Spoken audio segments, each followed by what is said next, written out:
El libro del Génesis cuenta que Dios advirtió a Noé que construyera un arca. La narración del gran diluvio en la Biblia trata del mal, el pecado y la injusticia. La lluvia cayó sobre la tierra durante 40 días y 40 noches. Todos los manantiales de las profundidades salieron a la superficie. El diluvio representa una especie de revocación de la creación. Murieron todas y cada una de las criaturas que habitaban la tierra, o casi. Debido al diluvio se borró a todo ser humano del mapa. No hay nada más apocalíptico que eso. Dos oceanógrafos se pusieron en marcha para resolver el misterio del diluvio de Noé. Bill Ryan y Walter Pittman dedicaron 40 años a esta investigación. Revelaron los secretos de las profundidades y descubrieron que la verdad se encontraba ahí abajo. Vives para esto y rara vez ocurre en la vida de un científico, pero a nosotros nos pasó. Y este podría ser el diluvio del Génesis, el diluvio de Noé.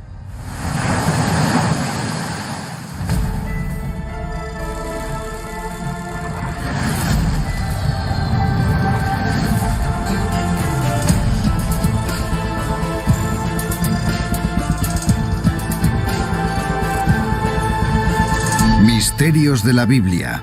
El diluvio universal. Verano de 1970. El buque de investigación de 122 metros, Glomar Challenger, estaba fondeado en el mar Mediterráneo. Su misión: estudiar el lecho marino a 1 kilómetro o más bajo la superficie. Entre los científicos que se encontraban a bordo estaba el oceanógrafo de 30 años, Bill Ryan. El trabajo de un oceanógrafo que recorre el mar está plagado de aventuras y emociones, y cuesta creer que te paguen por ello. El centro del Mediterráneo es un lugar desafiante para recoger pruebas. Los trabajadores debían bajar el tubo de perforación a través de cientos de metros de agua y después perforar a gran profundidad dentro del lecho oceánico. Las muestras en forma de tubo que extraían era lo que los científicos habían venido a estudiar. Lo que extraes es básicamente un cilindro de barro de 9 metros de largo, y eso se examina en el laboratorio del barco. Lo que Ryan descubrió en este lugar le impulsaría a realizar la búsqueda de toda una vida: resolver el misterio del diluvio de Noé.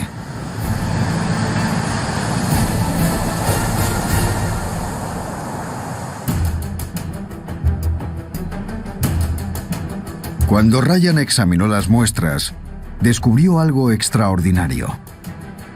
En el corazón de un bloque de sedimentos halló una gruesa capa de sal. Esto solo podía significar una cosa. Hace millones de años, el mar Mediterráneo había perdido casi toda su agua. Estábamos ante un mar que se había secado o casi se había secado por completo.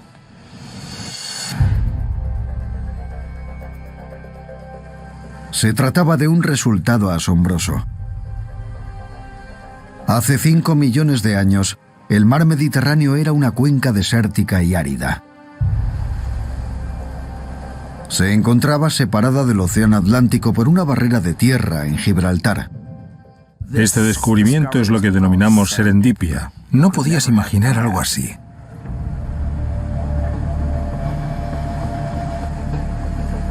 Ahora Ryan se enfrentaba a otra pregunta. ¿Cómo se llenó el Mediterráneo otra vez? Una vez más, los sedimentos nos dieron la respuesta. Mostraban que cuando el agua regresó, lo hizo a una velocidad vertiginosa. La barrera entre el Mediterráneo y el Océano Atlántico reventó y lo inundó todo rápidamente. Ryan descubrió que todo el Mediterráneo pasó de ser una cuenca desértica y árida a un mar de kilómetros de profundidad en un instante geológico.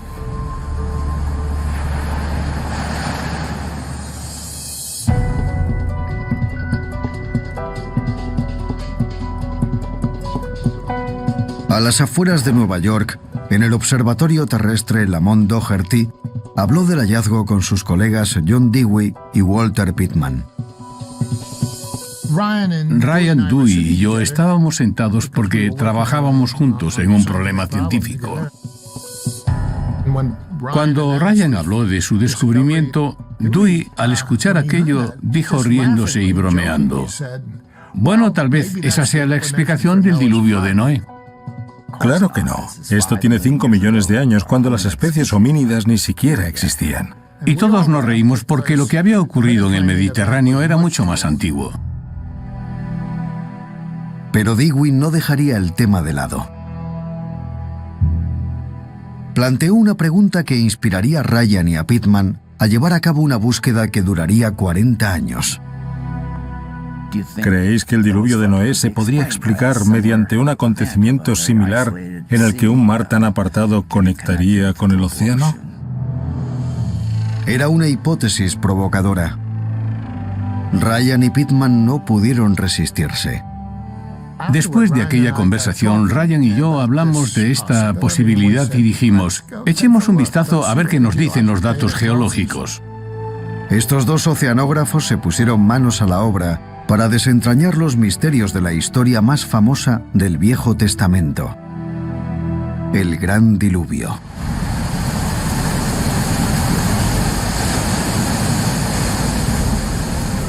La historia empieza con Noé, a quien Dios le habló y le dijo que debido a la inmoralidad de la humanidad, a los malos actos que han perpetrado, tiene la intención de destruir el mundo y empezar de cero con él. Noé construyó un arca y, como ya es sabido por todos, metió en él 2 ejemplares de cada especie animal que habitaba la tierra. Después comenzó el diluvio.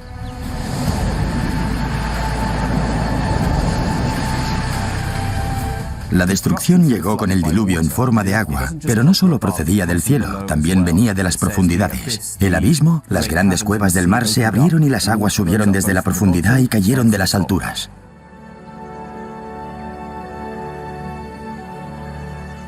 Cuando la tormenta amainó, el arca reposó sobre la cima de un monte.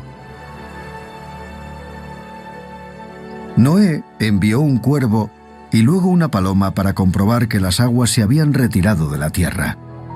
Una vez que el diluvio se detiene y Noé sale del arca con su familia, Dios hizo un pacto con Noé y con todo ser viviente, y es que el mundo no volvería a ser destruido nunca más con agua. Y como muestra de ello, tenemos el arco iris en el cielo.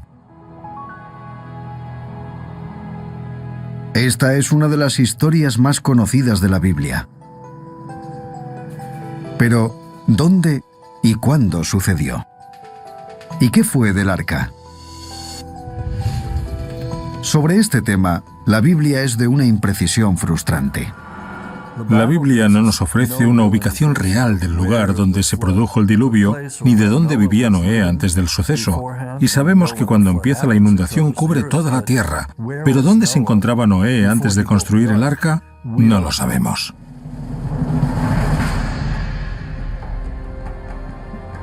El Génesis contaba que el arca terminó en las montañas de Ararat.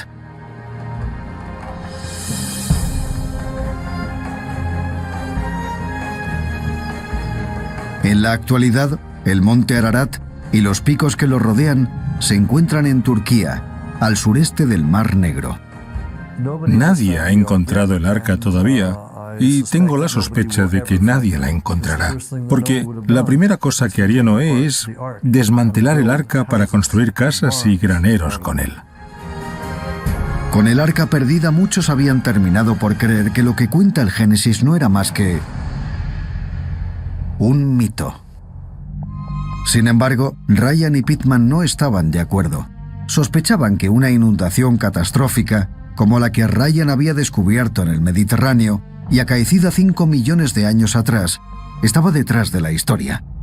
Para llegar al fondo del asunto debían descubrir dónde se había producido esa hipotética inundación. Buscaron un mar que se pudiera aislar del océano mediante la bajada de los niveles del agua. Luego secarse y al final llenarse de agua otra vez. Buscábamos un lugar que fuera más bien árido. Un sitio donde, si se bloqueaba la entrada del océano, existía la probabilidad de secarse. Primero miramos en el mar de Japón. Sus conexiones con el Océano Pacífico eran demasiado profundas, era imposible que se hubiese desconectado. Miramos en el Mar Rojo, había muchos núcleos de sedimentos, pero nos decían que no, que nunca se había secado. Miramos en el Golfo Pérsico.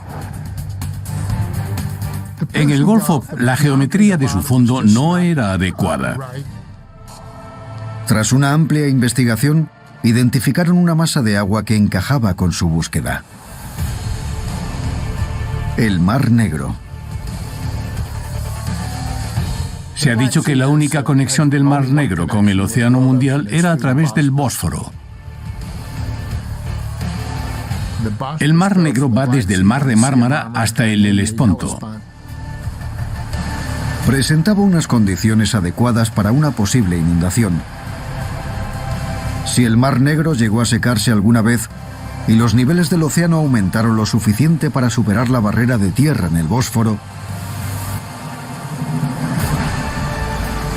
luego se habría vuelto a llenar, provocando consecuencias catastróficas. En 1971, los dos científicos decidieron centrar su búsqueda en ese lugar. Para demostrar la inundación, debían conseguir pruebas materiales. Sin embargo, se enfrentaban a un obstáculo. El Mar Negro es una zona estratégica importante para la Unión Soviética. Con la Guerra Fría en ciernes, no resultaba nada fácil para los estadounidenses viajar allí. No sería hasta 20 años después, tras caer el telón de acero, cuando Ryan y Pittman tuvieron la oportunidad de seguir con sus investigaciones.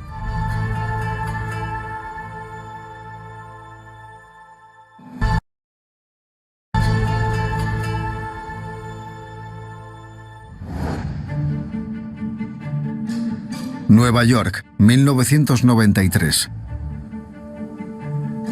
La Guerra Fría había terminado. En el observatorio terrestre Lamont Doherty, Bill Ryan abría su correo. Se fijó en un sobre poco corriente. Aquella carta llegó con sellos que yo no había visto nunca. Era de Bulgaria. Y la introducción me resultó intrigante.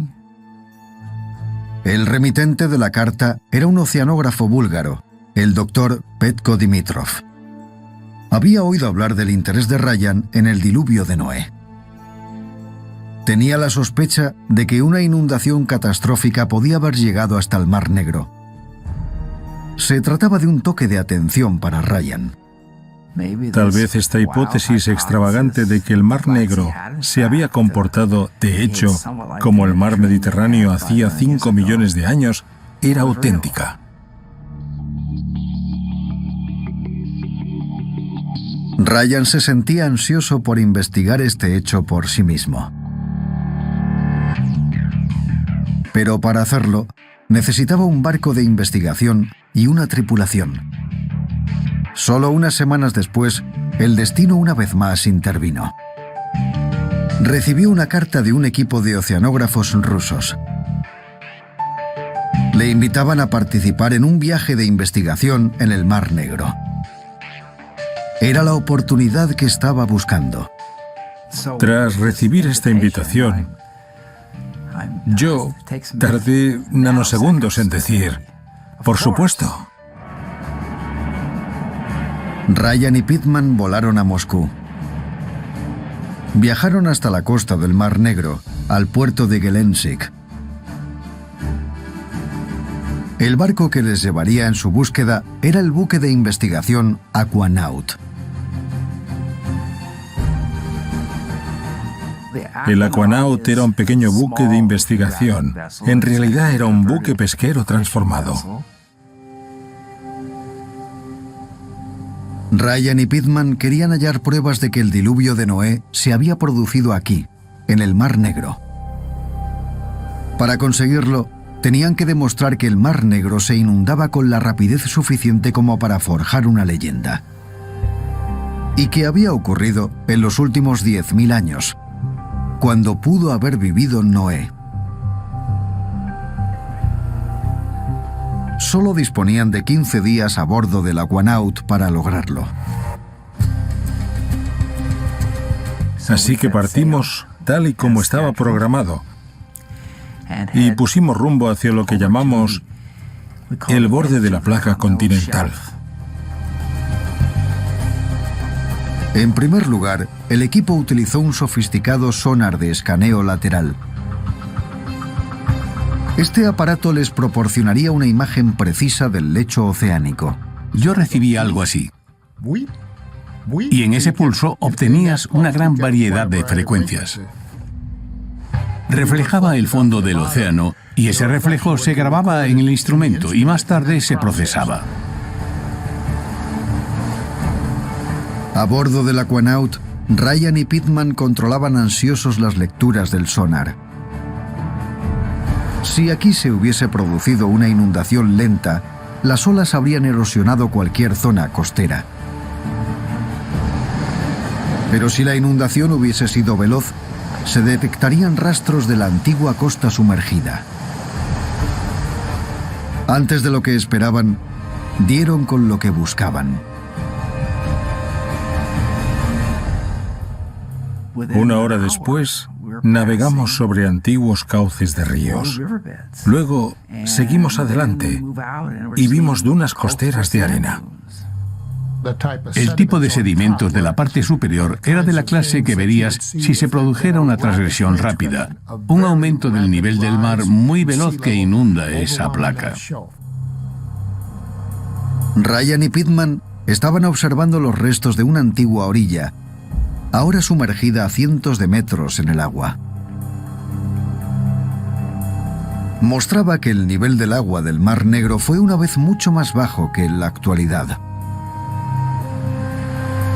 De manera significativa, demostraba que cuando el Mar Negro volvió a inundarse, no sucedió durante millones de años, sino en un instante geológico.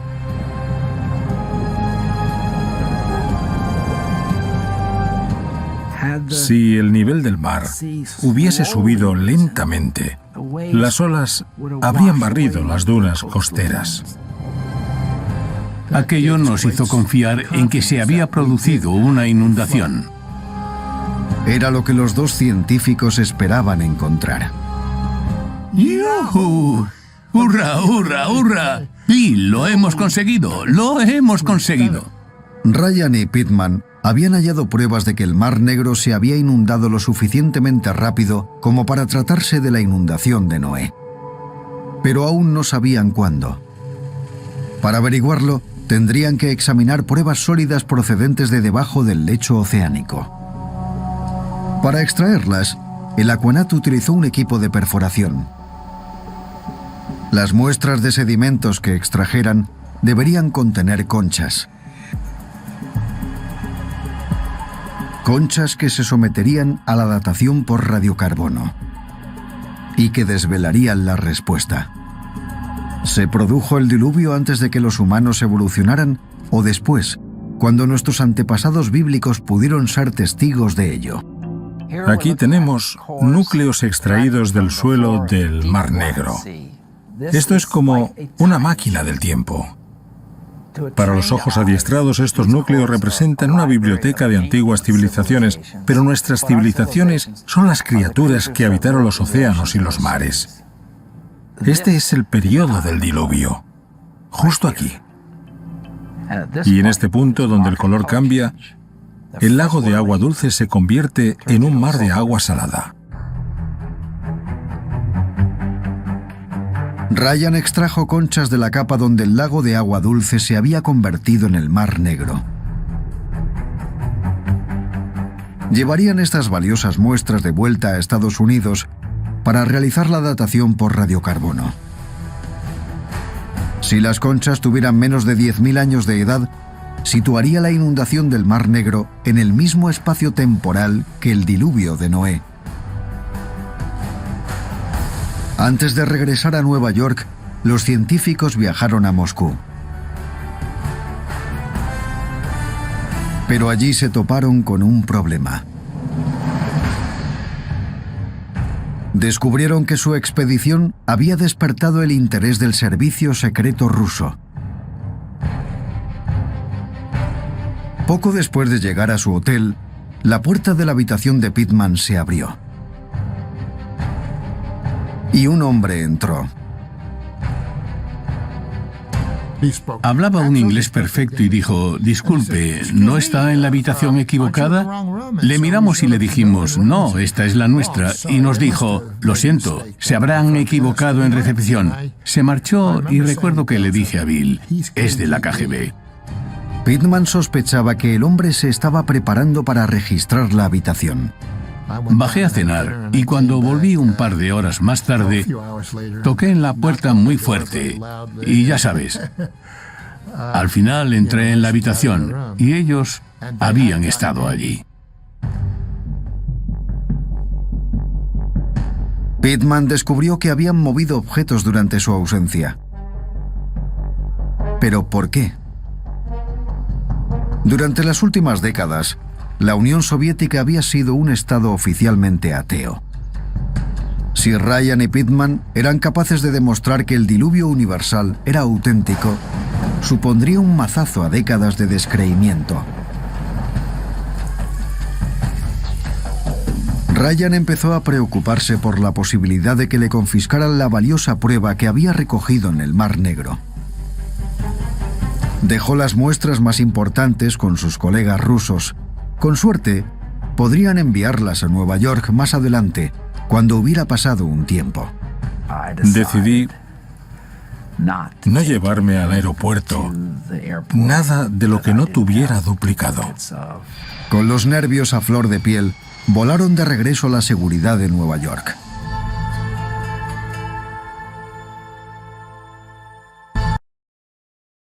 Aquí podrás ver en directo Más que LOL, el programa semanal en el que Sharin, Lara Smirnova y yo, Ángel Quintana, repasamos y comentamos lo más importante en los últimos 7 días. Y también entrevistamos a los principales protagonistas del mundo de los eSports. Y nosotros sabemos de lo que hablamos todos los lunes a las 4:30 aquí en el canal de Twitch de eSports Vodafone.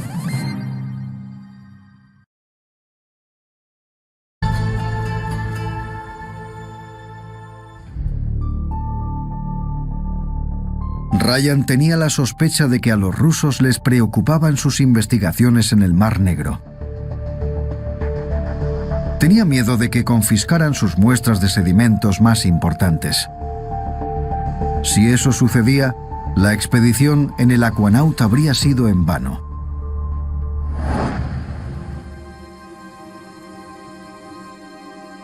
Por fortuna, sus sospechas hacia el KGB eran infundadas.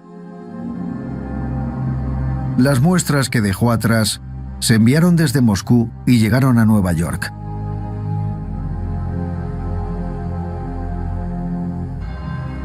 Ryan envió las conchas al Instituto Oceanográfico de Woods Hole para someterlas a la datación por carbono 14. Estas conchas señalarían el momento en el que se había producido la inundación del Mar Negro. Semanas después, Ryan recibió los resultados decisivos. Recibí una llamada de Glenn Jones y me dijo, Bill, ya tengo los resultados. ¿Me has tomado el pelo? Le pregunté, ¿cómo que si te he tomado el pelo? Me dijo, ¿me has enviado las muestras de las conchas son de la misma muestra? Le dije, no. Dijo, todas tienen la misma edad. Son de hace 7.200 años. Hace 7.200 años se desarrollaba la nueva edad de piedra o periodo neolítico. En ese periodo los humanos desarrollaron por primera vez la agricultura y comenzaron a utilizar objetos de barro y metales. Para Ryan y Pittman, Esta fecha significaba que los humanos modernos podían haber sido testigos de la inundación. Tal vez conservaran la historia en sus leyendas. Sin embargo, aún quedaba una pregunta importante. ¿Sería esta inundación lo bastante catastrófica como para ser recogida en la Biblia? Para descubrirlo, Ryan y Pittman dirigieron su atención al origen de las aguas de la inundación: el Bósforo.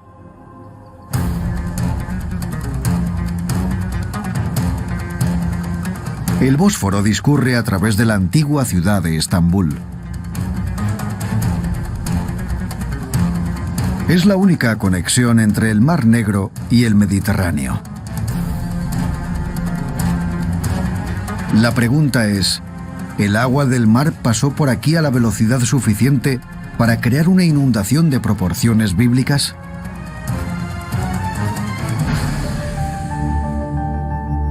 Durante la última edad de hielo, los niveles del mar se encontraban 120 metros por debajo del nivel actual. El lago del Mar Negro estaba totalmente separado del reducido mar Mediterráneo. Al mismo tiempo que la temperatura de la tierra subía y el hielo se derretía, el nivel del mar aumentaba. El Bósforo se llenaba de agua salada procedente del Mediterráneo.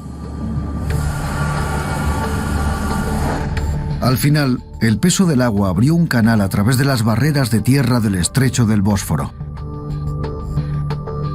El agua del océano se desbordó a través del canal y entró en el lago. Si medimos la profundidad, el lecho de ese canal y medimos el ancho, podemos decir con toda seguridad que ese canal es una tubería.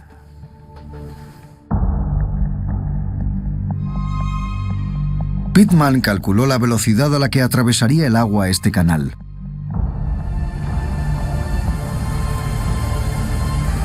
Estimó que tendría un ritmo de entre 9 y 18 millones de hectómetros cúbicos al año. Era una cifra asombrosa. Los ríos solo llevan entre 100.000 y 200.000 hectómetros cúbicos al año. El río Hudson lleva unos 100.000 hectómetros cúbicos al año. El Nilo, 100.000 hectómetros cúbicos al año.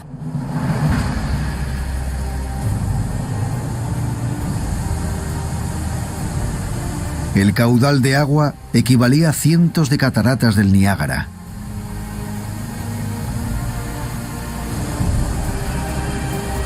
El impacto de una crecida tan colosal sería catastrófico.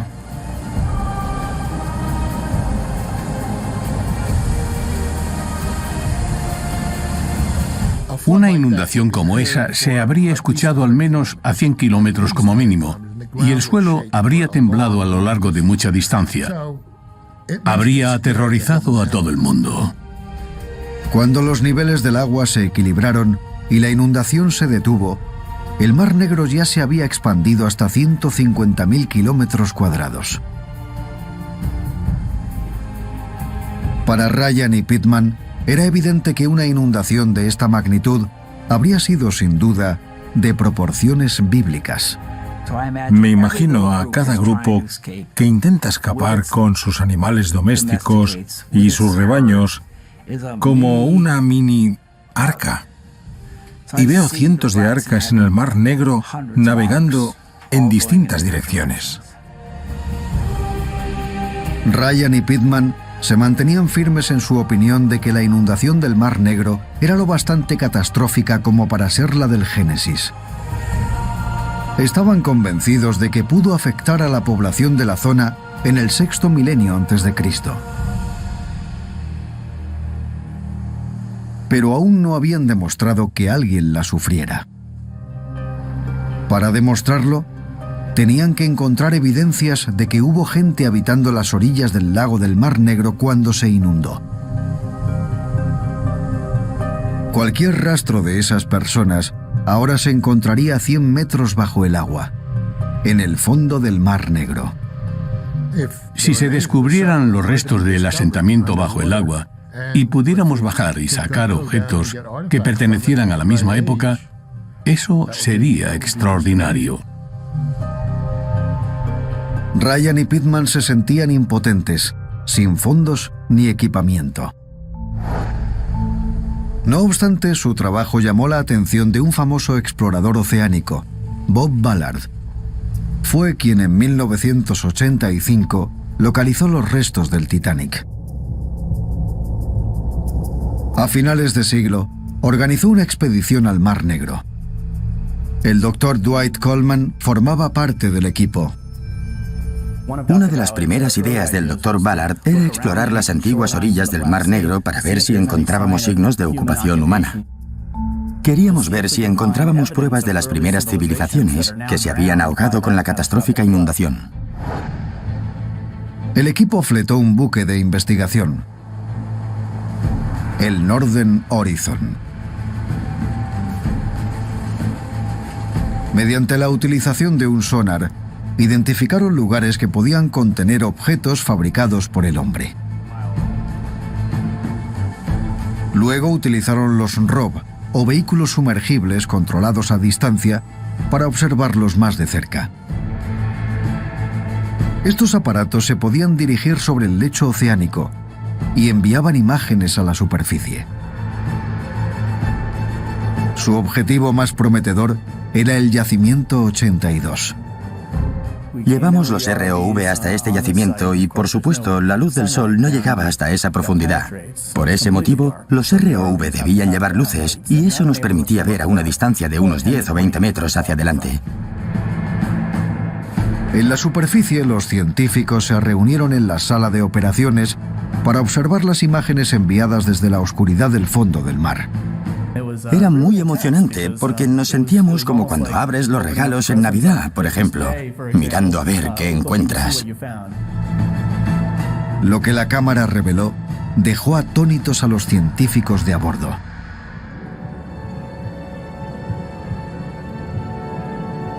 Bloques de piedra que parecían haber sido trabajados por manos humanas.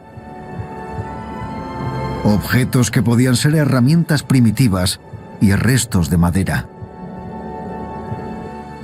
El equipo creía que quizá habían encontrado pruebas de un antiguo asentamiento. Lo llamamos la casa de Noé, en plan broma. Pero sentíamos mucha emoción e intriga, porque a primera vista no sabíamos qué estábamos mirando.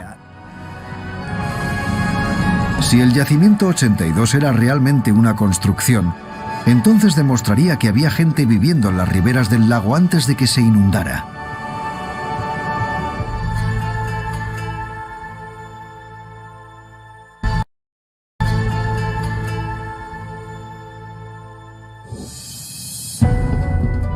Para saber si existían pruebas de presencia humana, el equipo adaptó el ROV Little Erg para recoger muestras del lecho marino. Se recogieron pequeños fragmentos de madera y se llevaron a la superficie. Después, se enviaron para realizar la datación por carbono 14. Sin embargo, las noticias no fueron buenas.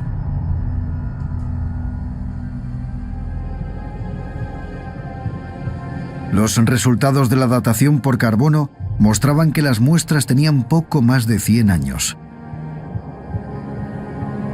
Los objetos eran solo fragmentos de viejos aparejos de pesca que cayeron flotando sobre el yacimiento. Si existía alguna prueba de que alguien vivió aquí, permanecía oculta bajo las oscuras aguas del Mar Negro.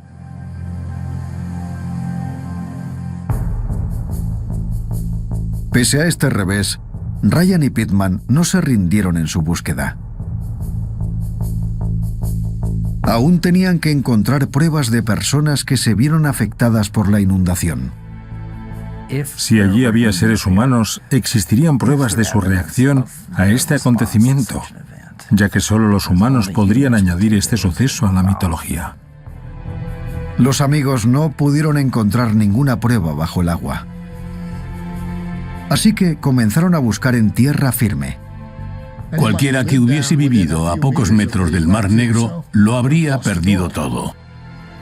Si la placa estuvo ocupada por humanos, no lo sabemos. Pero si así fue, se habrían desplazado para siempre.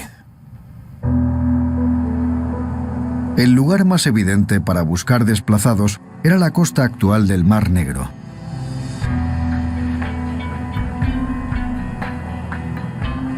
Así que Ryan y Pitman pasaron a hacer estudios arqueológicos. Buscaron restos de asentamientos humanos que surgieran alrededor del año 5000 a.C.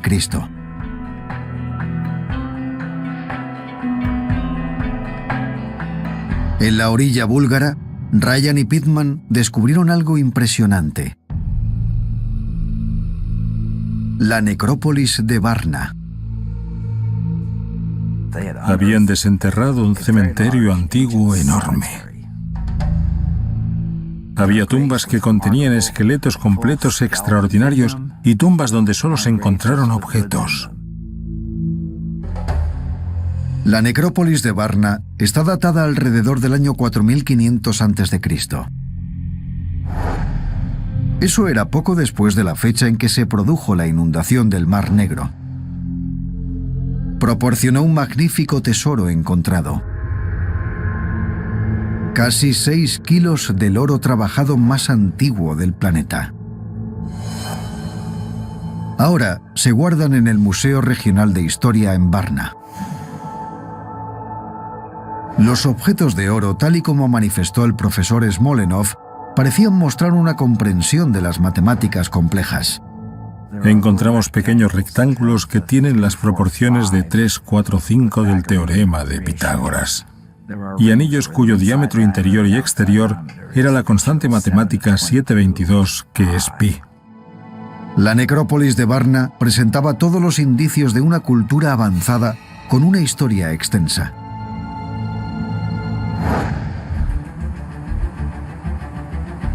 Sin embargo, a Ryan y a Pitman les resultaba imposible hallar prueba alguna de esa historia en o cerca de Varna.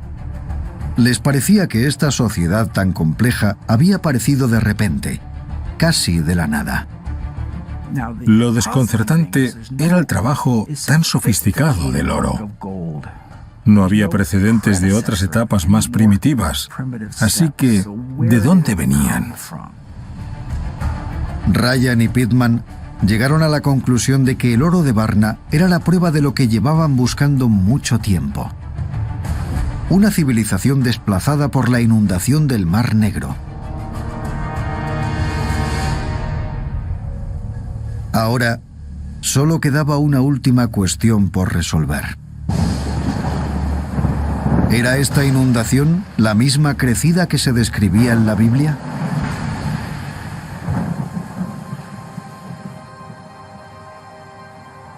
De vuelta en Nueva York, en el observatorio terrestre Lamont Doherty, Ryan y Pitman buscaron pistas en el Génesis. El relato no especificaba dónde había empezado el diluvio. Pero la historia de Noé y el arca sucedió poco después de la historia de Adán y Eva. Hicieron conjeturas sobre la posibilidad de que el diluvio se hubiese producido cerca del Edén. Nadie ha demostrado todavía dónde se encontraba realmente el Edén. No obstante, para Ryan, el antiguo lago del Mar Negro bien pudo ser ese paraíso terrenal. Yo veo el lago de agua dulce del Mar Negro como un oasis, un jardín. Voy a exagerar un poco y tomarme una pequeña libertad. Un jardín del Edén donde se podía cultivar, comerciar, desarrollar el arte de, tal vez, trabajar algunos metales. El libro del Génesis recoge que fuera del jardín del Edén discurren 4 ríos. Uno de ellos llamó la atención de Ryan. Se nombran los ríos, y uno de ellos es el Pisón. Y el río Pisón atraviesa una tierra rica en oro. Incluso añadieron la existencia de oro a la historia. Esto podría explicar cómo Varna obtenía las inmensas reservas de oro. De los alrededores del bíblico río Pisón. Si fue así, pudieron llevarse el oro cuando huían del avance de las aguas. ¿Qué hay en los utensilios tras la inundación? Esta civilización extraordinaria con el oro más antiguo del mundo que presentaba diseños extraordinarios.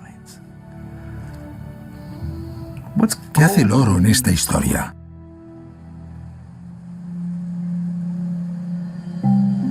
El oro de Varna podría ser la evidencia de la existencia de un grupo de personas desplazadas por la inundación del Mar Negro. Pero, ¿podían Ryan y Pitman encontrar alguna prueba de que esta inundación afectó a toda la humanidad, tal y como ocurrió en el Génesis?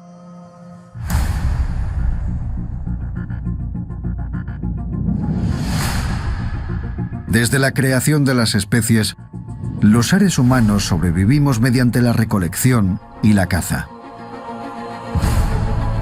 Más tarde, comenzamos a dominar las plantas y a domesticar a los animales para cultivarlos y criarlos con el fin de obtener alimento. Esta profunda transformación se produjo en Europa alrededor del año 5000 a.C. Esa era la época que los arqueólogos reconocieron como el periodo de la rápida colonización de Europa por parte de los granjeros que procedían del este. De manera significativa, la difusión de la agricultura coincidía con la fecha de la inundación del Mar Negro. ¿Se trataba de una coincidencia? Ryan y Pitman no lo creían así. Descubrieron que las semillas y el ganado de estos primeros granjeros parecían proceder de la región del Mar Negro. Lo que descubrimos es que los animales que se traían a Europa tenían genes que los situaban en Turquía y Siria. Todos los cereales presentaban rasgos ancestrales silvestres, cuyo ADN los situaba en Anatolia. Así que todo lo que llegaba a Europa procedía de la región que rodeaba el Mar Negro. Aquello era una revelación inesperada. A Ryan y a Pitman les recordó una vez más la historia del diluvio en el Génesis. Dios le dijo a Noé que metiera 2 ejemplares de cada especie animal en el arca. Se preguntaron si el arca en la historia de la Biblia sería una especie de código, una manera de explicarles a los granjeros lo que tendrían que llevarse si huían de una inundación catastrófica. Nos habíamos pasado generación tras generación desarrollando estas semillas y estos animales. Eran de un valor incalculable. Entonces el arca era la motivación para desplazarse y llevarse todo lo necesario para cultivar.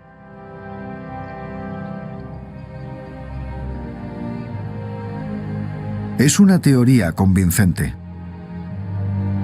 Sin embargo, después de 40 años, la búsqueda de Ryan y Pitman aún no se ha acabado. Hasta ahora, la teoría de la inundación del Mar Negro planteada por Ryan y Pitman es solo eso, una teoría. La prueba, si es que existe, yace en las profundidades del Mar Negro. Ahora, una nueva generación de exploradores se prepara para continuar con la investigación. No me cabe ninguna duda de que la prueba bajo el agua que aún no hemos encontrado podría cambiar la historia arqueológica en todo el mundo.